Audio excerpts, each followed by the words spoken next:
Bismillahirrahmanirrahim. Assalamualaikum warahmatullahi wabarakatuh. Waalaikumsalam. Alhamdulillahi hamdan katsiran kama amar. Fantahu amma naha anhu wa hadzar. Asyhadu an la ilaha illallahul wahidul qahhar. Wa asyhadu anna Muhammadan abduhu wa rasuluhu sayyidul abrar. Allahumma salli wa sallim wa barik ala nabiyyina wa rasulina Muhammadin wa ala alihi wa ashabihi wa man tabi'ahum bi ihsanin ila yaumiddin.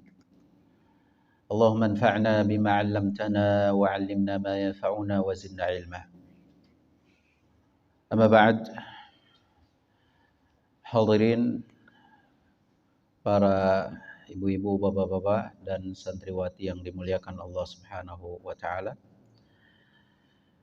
Tak lupa kami ucapkan terima kasih kepada Ustadz Gunawan dan juga Pak Hasmil atas segala yang telah diberikan kepada kami sebagai santri dan orang tua santri. Semoga Allah Subhanahu wa taala memberikan kepada mereka pahala yang melimpah, dan juga semoga Allah Subhanahu wa taala mengangkat mereka ke derajat yang paling tinggi. Jamaah yang dimuliakan Allah Subhanahu wa taala, pada kesempatan ini saya diminta oleh Ustadz Gunawan untuk sedikit menyampaikan nasihat. Dan sebenarnya nasihat ini ya tidak pantas untuk saya berikan karena mungkin masih banyak yang lebih patut dan layak. Cuman karena Ustadz Salim tidak bisa, maka saya diminta dan dipaksa untuk sedikit memberikan nasihat, dan saya mengiyakan, dan semoga apa yang sedikit ini memberikan manfaat terutama untuk diri pribadi dan juga kepada ibu-ibu, bapak-bapak dan santriwati semuanya. Jamaah yang dimuliakan Allah Subhanahu wa taala, dalam Al-Qur'an di surat Az-Zariyat ayat 21 Allah Subhanahu wa taala berfirman, "Wa fi anfusikum afala tubsirun." Dan pada diri kalian, tidakkah kalian memperhatikan? Tidakkah kalian melihat? Ayat ini merupakan ayat yang menjelaskan tanda kebesaran Allah Subhanahu wa taala. Di antara tanda kebesaran Allah adalah pada diri kita sendiri. Tidak perlu kita mencari tempat yang jauh, tempat-tempat yang menakjubkan untuk mengetahui kebesaran, tanda-tanda kebesaran Allah Subhanahu wa taala. Allah Subhanahu wa taala menyuruh kita untuk memperhatikan diri kita, karena di dalam diri kita juga ada tanda-tanda kebesaran Allah Subhanahu wa taala. Dan sangat banyak sekali dan tidak terhitung tanda-tanda kebesaran Allah yang ada pada diri kita, sangat banyak sekali. Dan itu adalah nikmat Allah yang Allah berikan kepada kita. Mari kita sedikit mengupas ya sebagian dari nikmat Allah, sebagian dari tanda kebesaran Allah Subhanahu wa taala yang ada pada diri kita, agar kita menjadi hamba Allah yang bersyukur. Di antara tanda kebesaran Allah yang Allah berikan kepada kita adalah nikmat Allah Subhanahu wa taala memberikan kepada kita kedua mata ini. Kedua mata yang terkadang kita menganggap remeh atau kurang mensyukurinya dengan baik. Padahal mata adalah nikmat Allah yang sangat urgent. Dengan mata kita bisa melihat, bisa memandang, kita bisa melakukan kegiatan aktivitas dengan lancar, dengan normal. Bayangkan seandainya Allah cabut pandangan dari mata kita, kita tidak bisa melihat, tentu kita akan sulit untuk melakukan aktivitas dengan sebaik-baiknya. Saya dari Bekasi ke sini setengah jam, ya berkendara nyampe sini alhamdulillah lancar. Kenapa? Karena saya bisa melihat dengan baik. Bayangkan seandainya saya tidak bisa melihat atau terganggu penglihatan saya, mungkin saya harus meminta orang untuk mengantarkan saya datang ke sini. Ya. Dan kalau kita ingin melihat betapa besarnya nikmat mata, tanya kepada orang yang dahulu dia pernah melihat dan hari ini dia diuji oleh Allah tidak bisa melihat. Ternyata ya keadaannya tentu lebih sulit, ya. Atau kita sendiri yang mungkin pernah merasakan sakit mata. Ya, sakit mata ketika mata kita sakit atau belekan, kita untuk berjalan saja kita akan kesulitan. Makanya Allah Subhanahu wa taala mengingatkan nikmat mata ini di dalam Al-Qur'an surat Al-Balad ayat 8, alam naj'al lahu 'ainain. Bukankah kami telah menjadikan untuk manusia kedua mata. Kedua mata. Allah sebutkan kedua mata. Karena mata adalah salah satu anggota tubuh yang sangat penting bagi manusia untuk menjalani hidup dan kehidupan dia di dunia ini. Ini fasilitas dari Allah. Ya, ini adalah nikmat dari Allah yang kita gratis memanfaatkannya, tidak perlu kita bayar. Ya. Dan Allah Subhanahu wa taala menuntut dari mata yang Allah berikan kepada kita agar kita menjadi hamba Allah yang bersyukur. Agar menjadi hamba Allah yang bersyukur, yaitu semakin taat, semakin dekat, semakin rajin ibadah, tidak malas. Karena memang hakikat syukur itu seperti itu. Ya, karena rukun syukur itu 3, dengan hati, dengan lisan, dan dengan aksi anggota tubuh kita. Ya, mungkin banyak orang yang bersyukur dengan hatinya, dengan lisannya banyak, tetapi sedikit orang yang bersyukur dengan anggota tubuhnya. Maka dikatakan oleh para ulama, haqiqatus syukri ta'atul mun'im. Hakikat syukur yang sebenarnya adalah ketika seseorang itu taat kepada zat yang telah memberikan nikmat kepadanya. Allah telah memberikan nikmat mata kepadanya, maka di antara bentuk syukurnya adalah dia taat kepada Allah. Dia beribadah kepada Allah, dia menjalankan perintah Allah dan menjauhi larangannya. Lihatlah Nabi kita sallallahu alaihi wasallam. Beliau adalah hamba Allah yang paling bersyukur. Di antara bentuk syukurnya adalah Nabi banyak sholat malam. Sampai disebutkan dalam sebuah hadis, Nabi sholat malam hatta tawarramat qadamah, sampai kakinya itu bengkak, memerah. Ya, saking lamanya berdiri. Kemudian Aisyah yang melihat seperti itu nanya, kenapa engkau lakukan ini? Bukankah Allah telah menghapuskan dosamu yang telah lalu dan akan datang? Maka apa jawaban Nabi SAW? Afala akunu abdan syakura. Apakah aku tidak boleh menjadi hamba yang bersyukur? Jadi wujud syukur atas nikmat Allah Subhanahu wa taala adalah kita banyak beribadah, kita banyak melaksanakan ketaatan kepada Allah Subhanahu wa taala. Dan ini yang diinginkan oleh Allah.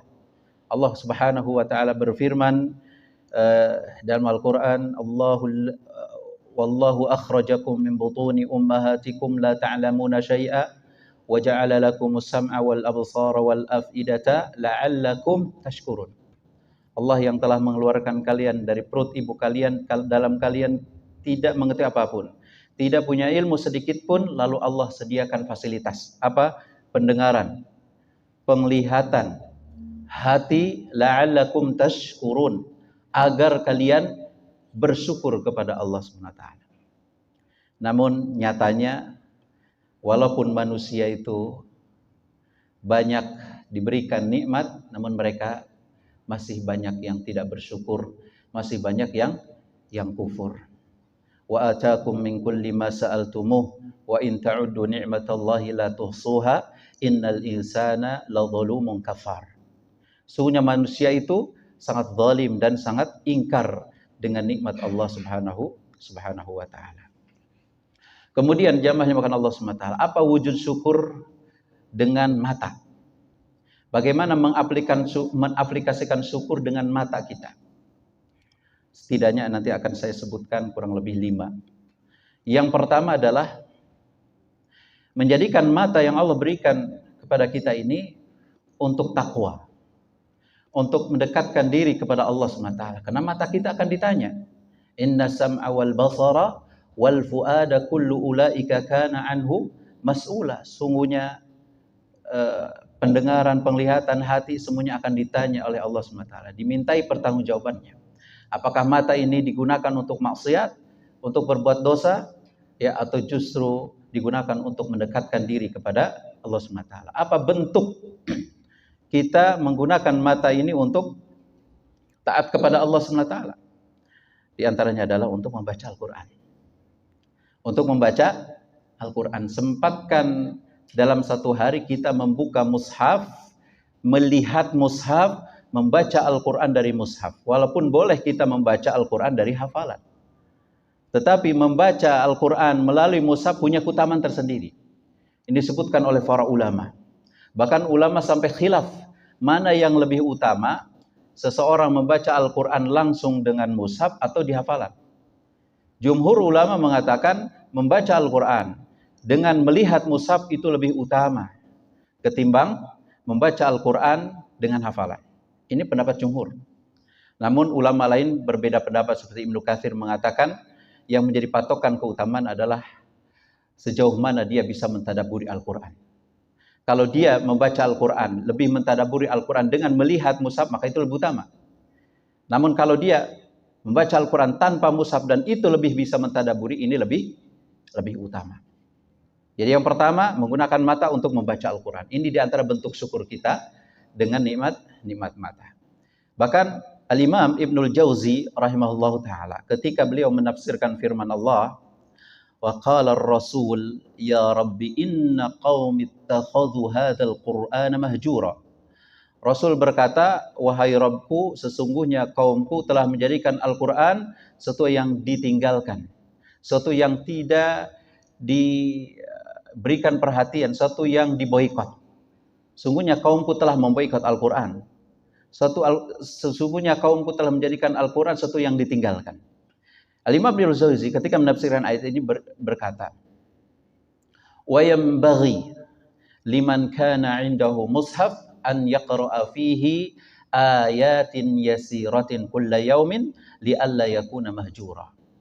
Hendaknya bagi siapa yang punya mushaf, dia setiap hari membaca ayat-ayat yang ringan, beberapa ayat, entah itu mungkin satu lembar atau satu halaman atau setengah halaman atau kurang dari itu. Yang penting setiap hari ada waktu untuk dia membaca Al-Quran. Kenapa? Li'alla yakuna mahjura, agar dia tidak termasuk orang yang meninggalkan Al-Quran, agar dia tidak termasuk orang yang menghajar Al-Quran, yang memboikot Al-Quran.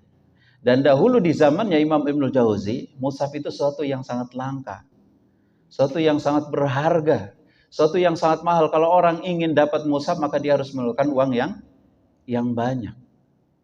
Ya, maka Imam Jauzi mengingatkan bagi orang yang memberikan nikmat, dia bisa beli mushaf, hendaknya dia baca, jangan dia simpan. Dan hari ini, ya, insya Allah setiap kaum muslimin pasti punya mushaf di rumahnya. Walaupun tidak punya mushaf, pasti dia punya HP dan di dalam HP tersebut ada aplikasi Al-Quran. Maka tidak ada alasan seorang untuk tidak bisa membuka Al-Quran, membaca Al-Quran, menyediakan waktu, ya, bersyukur kepada Allah dengan matanya, dengan dia melihat mushaf Al-Quran. Ini yang pertama. Kemudian bentuk syukur yang kedua dengan nikmat mata adalah kita mentafakuri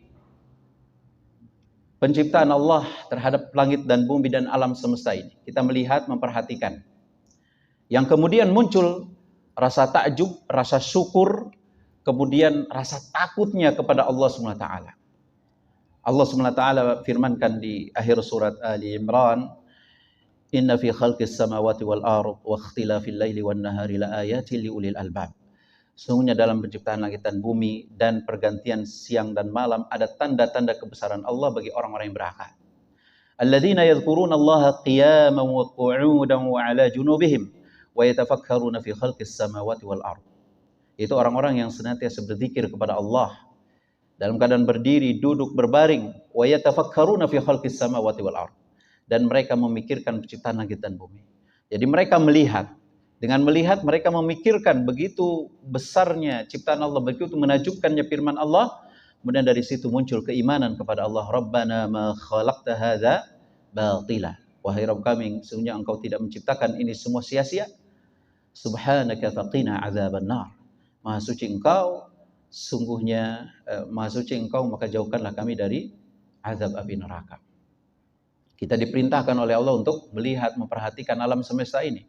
Bukan hanya sekedar kita ya healing takjub begitu saja, tidak, tapi hendaknya muncul keimanan ya dan rasa takut di dalam hati kita. Di ayat yang lain Allah berfirman, afala yanzuruna ilal ibili kaifa khuliqat. Tidakkah mereka memperhatikan unta bagaimana ia diciptakan? Wa ilas sama'i kaifa rufi'at. Langit bagaimana ia ditinggikan? Wa ilal jibali kaifa nusibat. Tidakkah mereka memperhatikan gunung bagaimana ia dipancangkan? Wa ilal ardi kaifa sutihat. Tidakkah mereka memperhatikan bumi bagaimana dia dihamparkan? Kita diperintahkan untuk memperhatikan ini semua. Sehingga muncul keyakinan bahwasanya ini semua ada penciptanya, itu Allah Subhanahu wa taala yang Maha Esa, yang hanya boleh kita ibadahi semata dan tidak boleh kita sekutukan. Ada seorang Arab Badui pernah mengatakan, al-ba'ratu tadullu 'alal ba'ir. Bahwasanya adanya kotoran unta pasti ada untanya. Wa atharul qadam yadullu 'alal masir. Adanya bekas kaki menunjukkan ada orang yang lewat, berjalan.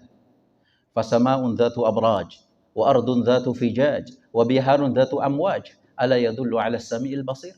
Dan langit yang memiliki gugusan bintang, bumi yang memiliki jalan-jalannya, lautan yang bergelombang dan berombak, tidakkah ini semua menunjukkan adanya Sang Pencipta Allah yang Maha mendengar lagi Maha melihat.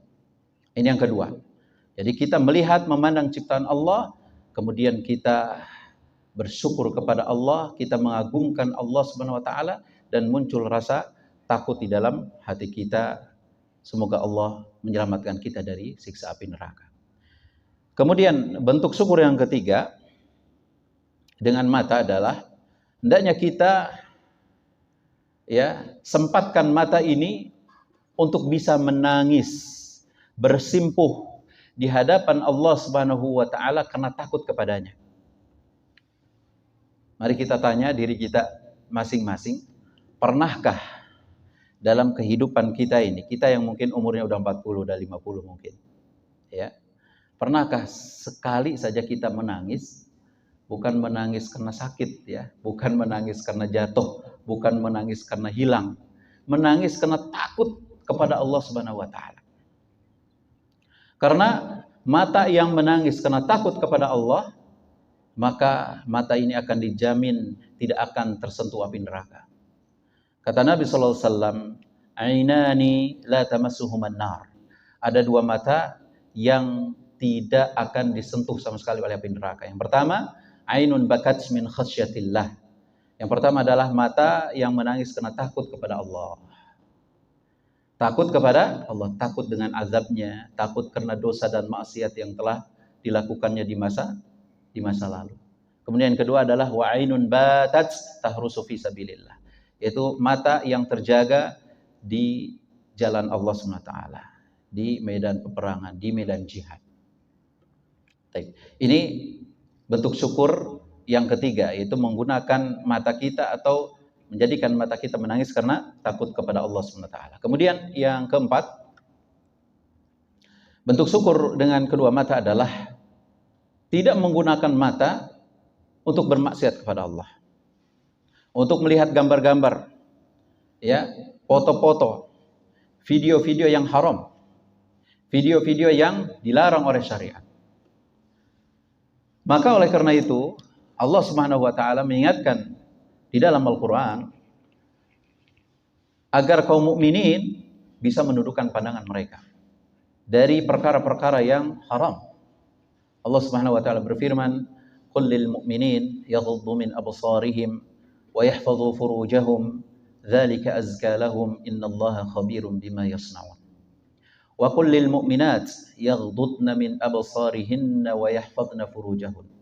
Wahai Muhammad, katakan kepada orang beriman, hendaknya mereka menundukkan pandangan mereka dan hendaknya mereka menjaga kemaluan mereka, yang demikian lebih suci bagi mereka Sungguhnya Allah Maha mengetahui apa yang mereka perbuat. Dan katakan pula kepada wanita-wanita muslimah, hendaknya mereka menundukkan pandangan mereka dan juga hendaknya mereka menjaga kemaluan mereka. Jadi Allah perintahkan kaum mukminin dan kaum mukminah untuk menjaga pandangan. Tidak mengumbar pandangan pada perkara-perkara yang diharamkan oleh Allah SWT. Jarir bin Abdullah radhiyallahu ta'ala pernah bertanya kepada Nabi SAW an-nadharil faj'ah, tentang melihat sesuatu secara tiba-tiba, tidak sengaja. Kita melihat sesuatu yang haram, ya. Tapi zaman sekarang ini, ya, kita buka HP terkadang lewat sesuatu yang tidak patut untuk dilihat, tiba-tiba dan tidak sengaja, ya. Jadi Nabi bertanya tentang pandangan seperti mana hukumnya, bagaimana sikapnya. Kata Nabi SAW, isrif basaraka, palingkan mukamu, jangan teruskan. Ya. Dan Nabi SAW pernah memberikan nasihat kepada Ali bin Abi Thalib. Ya Ali, la tutsbi'in nadhrah an-nadhrah, fa inna lakal ula wa laysat lakal akhir. Wal Ali, jangan kamu mengikutkan pandangan yang pertama dengan pandangan berikutnya. Karena bagimu yang pertama tidak untuk pandangan yang berikutnya. Artinya apa? Kalau kita tidak melihat sesuatu yang haram, melihat sesuatu yang haram tidak sengaja, maka pandangan yang pertama dimaafkan. Diberikan toleransi. Namun ketika kita terus memandangnya, kedua, ketiga, dan seterusnya, maka inilah yang diharamkan oleh Allah Subhanahu wa ta'ala. Dan dia juga di dalam Al-Quran Allah SWT berfirman, ya'lamu kha'inatal a'yun wa ma tukhfis sudur. Allah Maha mengetahui pengkhianatan mata. Ya, ada yang namanya mata yang berkhianat. Dan Allah tahu itu. Ibnu Abbas radhiyallahu ta'ala anhuma ketika menafsirkan ayat ini, beliau memberikan contoh. Itu seorang yang berada di satu majelis, satu kaum. Kemudian lewat di depannya seorang wanita yang cantik. Kemudian orang tersebut melirik, mencuri pandangan. Kemudian teman-temannya perhatikan. Lalu dia tunduk mengesankan seakan dia tidak memperhatikan wanita tersebut. Namun manakala teman-temannya kembali tidak memperhatikannya, maka dia kembali melihat wanita cantik tersebut. Inilah di antara bentuk pengkhianatan mata. Ya, seorang mungkin sedang melihat HP, ya seakan-akan dia melihat biasa. Ternyata dia sedang melihat sesuatu yang tidak layak. Maka Allah tahu pengkhianatan lirikan mata ini. Ya, maka oleh karena itu sebisa mungkin kita menjauhkan tempat dan keadaan yang kita sulit untuk menjauhi atau mendudukkan pandangan. Dahulu jamaah sekalian Allah Subhanahu wa taala, Nabi SAW mengingatkan para sahabat untuk tidak nongkrong-nongkrong di pinggir jalan. Duduk-duduk di pinggir jalan. Itu Nabi peringatkan, jangan duduk-duduk kalian di pinggir jalan. Kenapa? Karena tempat itu rawan. Sulit seorang untuk menundukkan pandangan. Ya, iyyakum wal julusa fit turuqat, kata Nabi. Hendaklah kalian menjauhi pinggir jalan. Kemudian para sahabat berkata, ya Rasulullah, kami sulit meninggalkannya. Itu tempat kami yang biasa ngobrol-ngobrol. Kemudian kata Nabi, fa idza abaitum illal majalis, kalau kalian sukar sulit untuk meninggalkannya, mungkin dia harus berjualan di situ, ya, harus pinggir jalan. Fa'atu tariqah haqqahu, berikan hak jalan. Apa itu hak jalan? Kata Nabi SAW yang pertama adalah ghaddul basar, wa kafful adza, wa raddus salam, wal amru bil ma'ruf, wan nahyu anil munkar. Ada 4. Yang pertama adalah menundukkan pandangan. Yang kedua adalah menjaga tangan, tidak mengganggu orang lain. Yang ketiga, menjawab salam kalau ada yang salam. Dan yang keempat adalah beramar ma'ruf nahi munkar. Nah, di antara bentuk hak jalan adalah seorang menundukkan pandangannya, tidak mengumbar pandangan. Semua yang lewat dia lihatin, dia perhatiin, dia matanya tidak berkedip. Maka yang seperti ini tidak patut dilakukan. Iya. Maka jauhkanlah keadaan atau tempat yang kita sulit untuk menundukkan pandangan. Ternyata fitnah ya mata di zaman sekarang lebih besar. Kalau zaman dulu Nabi peringatkan jangan nongkrong-nongkrong di jalan, justru sekarang kita harus bisa lebih cerdas, harus lebih bisa menundukkan pandangan dimanapun dan kapanpun. Ya, orang yang bisa menundukkan pandangan maka dia akan dijamin masuk surga. Sebutkan dalam sebuah hadis kata Nabi SAW, man ya ukfululi bisitin akfululakumul jannah, berikan aku jaminan 6 perkara maka aku akan jamin kalian masuk surga. Jadi perhatikan 6 perkara ini. Kalau kita bisa menjamin, bisa melakukan 6 perkara ini, Rasulullah jamin kita masuk surga. Yang pertama, idza haddatsa ahadukum fala yakdzib. Kalau ngomong harus benar, jangan dusta. Yang kedua, wa idza wa'ada fala yuhlif. Kalau berjanji harus ditepati, jangan mengingkari. Wa idza tumina fala yakhun. Kalau diberikan amanah, ya kerjakan, jangan dikhianati. Wa ghuddu absarakum. Ya, kemudian kata Nabi, tundukkan pandangan kalian. Wa kufu aydiyakum, jaga tangan kalian, jangan ganggu. Wahfadhu furujakum, dan hendaknya kalian menjaga kemaluan mereka, kemaluan kalian. Ini yang perkara kalau kita bisa menjamin, kita bisa menjaganya, tidak tidak terjerumus kepadanya, maka Rasulullah akan menjamin kita dengan surga. Dan orang yang bisa menjaga pandangannya dari perkara yang haram, maka Allah akan berikan cahaya ke dalam hatinya, kebeningan hatinya akan bersinar dan bercahaya. Maka oleh karena itu para ulama menyebutkan faidah tentang bagaimana Allah SWT menyebutkan perintah untuk menundukkan pandangan di surat Ar-Rum ayat 30 sampai 31. Berikutnya Allah berfirman, Allahu nurus samawati wal ardh. Allah pemberi cahaya langit dan bumi. Kata ulama diantaranya Al-Imam Ibnul Qayyim, siapa yang menjaga pandangan, maka Allah akan juga berikan cahaya, itu cahaya ke dalam hatinya. Hatinya bening, hatinya bersih, hatinya bercahaya, hatinya mudah terenyuh, hatinya mudah menerima nasihat. Kenapa? Karena satu jalan bermaksiat sudah dia jaga, yaitu dari pandangan matanya.